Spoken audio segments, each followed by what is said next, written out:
देखो बेटा, आज भी जो है कि हम गुणनखंड के दूसरे पार्ट पे चल रहे हैं। तो देखिए दूसरा पार्ट क्या है। ये भी क्वेश्चन, इस सारे क्वेश्चन सरल हैं, बस ध्यान देते रहिए। बस देखिए क्वेश्चन क्या कह रहा है। क्वेश्चन ये बोल रहा है जो है कि x² plus 81 plus 18x plus 18x। अब आप ये देखिए ये त्रिपद व्यंजक है। इसको क्या कहते हैं? इसको कहते हैं त्रिपद व्यंजक। तो त्रिपद व्यंजक में क्या होता है? एक पद, दो पद, तीन पद, जिसमें तीन पद होते हैं उसको बोलते हैं त्रिपद व्यंजक। तो आप ये देख लीजिए, इसको हम ax² प्लस bx और प्लस c के रूप में रखते हैं। इस व्यापक समीकरण के रूप में हम इसको पहले चयन कर लेते हैं। तो इसको कैसे करेंगे? इसको कर लेते हैं हम जो है कि x² प्लस 18x और प्लस 81। अब इसका हम क्या करते हैं? गुणनखंड करते हैं। देखिए इसका दो रूप में गुणनखंड होता है, दो विधियों से गुणनखंड होता है। एक होता है फार्मूले के रूप में और एक होता है इसका हम बीच के पद को फैक्टर करेंगे धन या जो है कि ऋण के रूप में। अब आप ये देख लीजिए, इसका देखिए हम एक फार्मूला ये होता है, एक फार्मूला लगाइएगा आप, उसको बोलते हैं कि बाह्य पदों के गुणनफल का एक ऐसा गुणनखंड करते हैं कि उनके बीच के पदों के अंतर या योगफल के बराबर हो। तो आप ये देखिए कि देखिए ये बाह्य पद कौन कौन से? 81 हुआ और यहाँ पर क्या हुआ? यक्ष का गुणांक क्या है? 1। अगर यक्ष के गुणांक कोई संख्या नहीं है तो हम उसको क्या मानते हैं? 1 मानते हैं। क्या मानते हैं?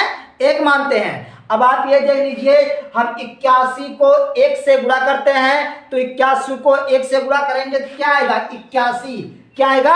81। अब 81 का ऐसा हम गुणनखंड करेंगे कि बीच का पद क्या है? 18 कि जोड़ने पर या घटाने पर 18 आ जाए।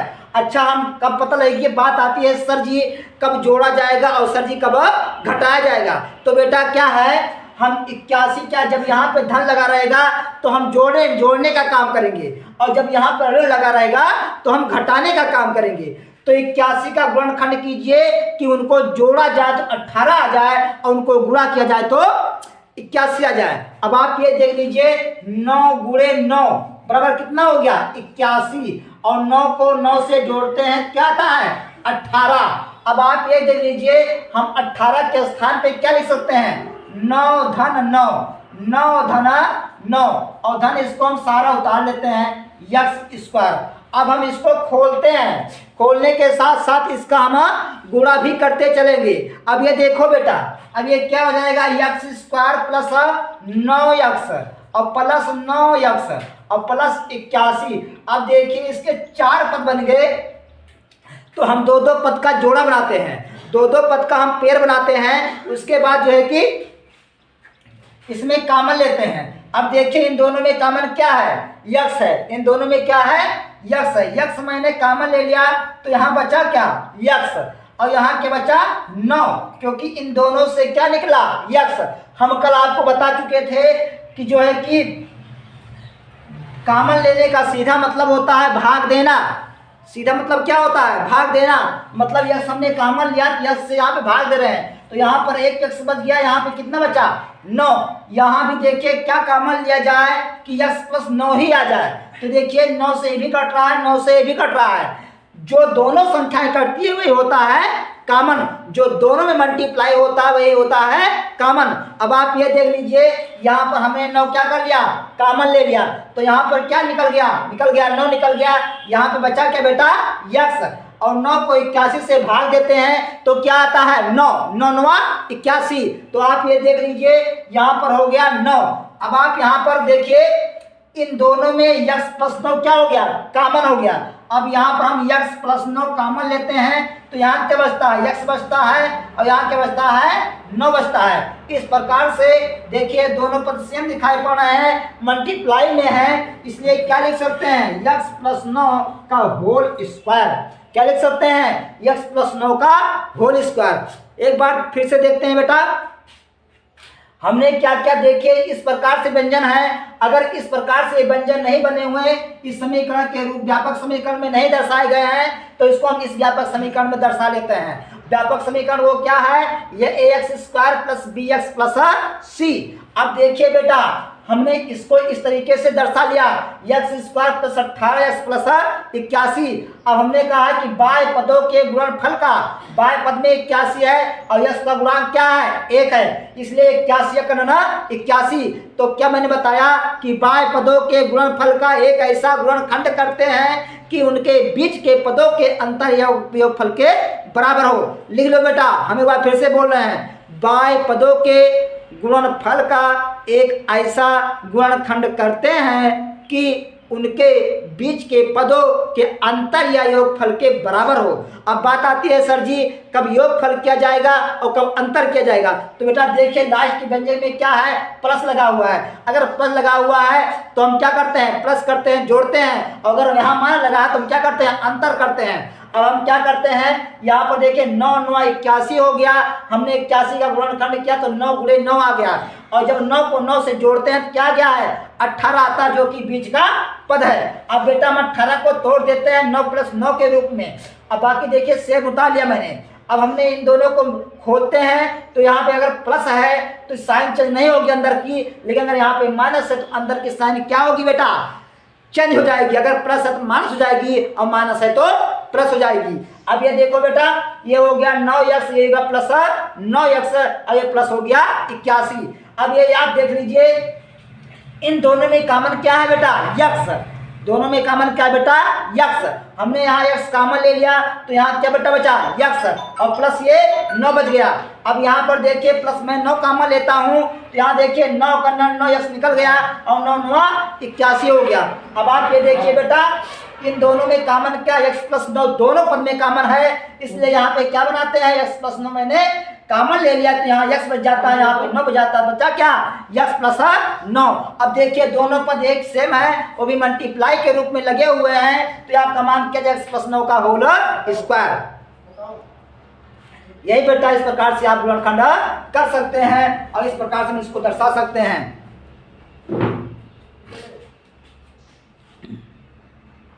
देखो बेटा अगला क्वेश्चन देखिए, इसमें जो है कि हमने बताया था त्रिपद व्यंजक को 2 मेथड से कर सकते हैं अगर वे फार्मूले पर डिपेंड हैं तो।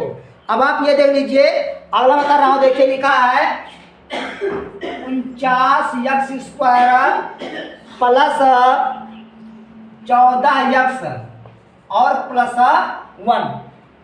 अब देखिए अब हम क्या करते हैं, इसको हम फार्मूले पर डिपेंड करते हैं। इसको मैं क्या लिख सकता हूँ, 7x का होल स्क्वायर, 7 49, और ये प्लस हम 14 रखते हैं, 14x प्लस 1 कवर कर देंगे।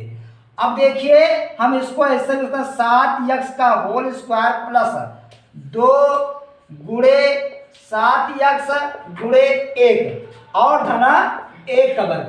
अब आप ये देख लीजिए कि इसमें क्या होता है, इसमें आप फार्मूला लगाते हैं, जैसे a का वर्ग धन 2ab प्लस b का वर्ग, या a का वर्ग धन b का वर्ग धन 2ab। यहाँ पर देखिए, यहाँ पर आप मान लीजिए रख देते हैं, इसको मान लिया मैंने a और मैंने इसको मान लिया 2 लगा है, इसको मैंने माना है क्या a और इसको मैंने मान लिया b और यहाँ हो गया b²। अब इसका क्या लिख सकते हैं, इसको लिख सकते हैं a प्लस b का होल स्क्वायर लिख सकते हैं। अब देखिए a का स्थान पे 7x है और b का स्थान पे 1 है, तो a की वैल्यू क्या है 7x और b की वैल्यू क्या है, b की वैल्यू यहाँ पर 1 है। अब इसका होल स्क्वायर लग गया। अब इतने को तोड़ा गया क्या हो गया, ये 7x + 1 का होल स्क्वायर, यही आपका क्या आ गया, आंसर आ गया। ये बेटा दूसरा मेथड है जो कि फार्मूले पर डिपेंड होता है, लेकिन हर सवाल नहीं होता है, हर सवाल नहीं होता है गुणनखंड की इस तरीके से बन जाए। जो फार्मूले पर डिपेंड होते हैं वही बना सकते हैं, बाकी हम नहीं कर सकते हैं। अच्छा इसका देखिए दूसरा मेथड क्या है बेटा, इसका बेटा दूसरा मेथड देखिए क्या है, 49x² प्लस 14x प्लस 1, क्या था 1। अब हम देखिए 49 का नाना 49 का ऐसा गुण कीजिए, दो रूप में इसको गुणा कीजिए कि इसको जोड़ा जाए तो 14 आ जाए, लेकिन गुणा किया जाए तो 49 आ जाए। अब देखिए 14 को क्या लिख सकते हैं, 7 धना 7। गुणा किया गया तो 49 आ गया और जोड़ा गया तो 14 आ गया। अब आप ये देख लीजिए, हम 14 के स्थान पर क्या लिखेंगे? 7 धना 7। तो यहाँ लिखेंगे 7 धन 7 और इंटू यक्स धन 1, और इसको हम क्या करते हैं? उतार लेते हैं। अब ये इसको हम खोलेंगे तो कितना हो जाएगा बेटा? 49 यक्स स्क्वायर और प्लस ये 7 यक्स धन 7 यक्स और धन 1। अब इसको हम बनाते हैं जोड़ा। क्या बनाते हैं बेटा? जोड़ा। अब देखिए दोनों में कॉमन क्या है? 7 कॉमन है और दोनों में यक्स कॉमन, मतलब 7 से भी कट रहा है और 7 से ये भी कट रहा है। अब आप ये देख लीजिए, 7 था 49 और 7 का नाम 7, और ये देखिए एक कॉमन लेते हैं तो क्या आता है आपका? 7 का नाम 7 यक्स और 1 का नाम 1। अब इस प्रकार से आपका क्या हो गया? 7 यक्स धन 1 ब्रैकेट में होगा, और ये जो कॉमन है उसको ए ब्रैकेट कर लेंगे, 7 यक्स धन 1। अब बेटा देखिए ये दोनों सेम है तो हम क्या लिख सकते हैं? लिख सकते हैं 7 यक्स धन 1 का होल स्क्वायर। क्या लिख सकते हैं? 7 यक्स धन 1 का होल स्क्वायर। यही आपका आंसर हो गया, और यही बातें जो हमने फार्मूला भी लगाया था यही चीज आई थी।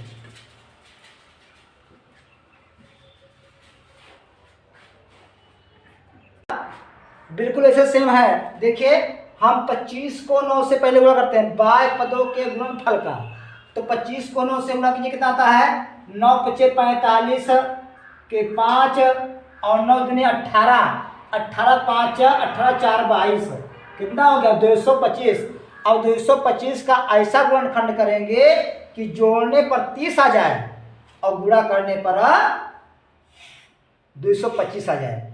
अब देखिए 15 15 225, और जब 15 को 15 से जोड़ते हैं तो क्या आता है? 30। जब हमने जो है कि इसका गुणनखंड किया तो आ गया 15 गुणे 15, और इसको जोड़ दिया तो क्या आ गया? 20 का पद। अब ये देख लीजिए 30 को लिख सकते हैं हम 15 धन 15 और इंटू यक्स, और बाकी हम क्या करेंगे? उतार लेते हैं।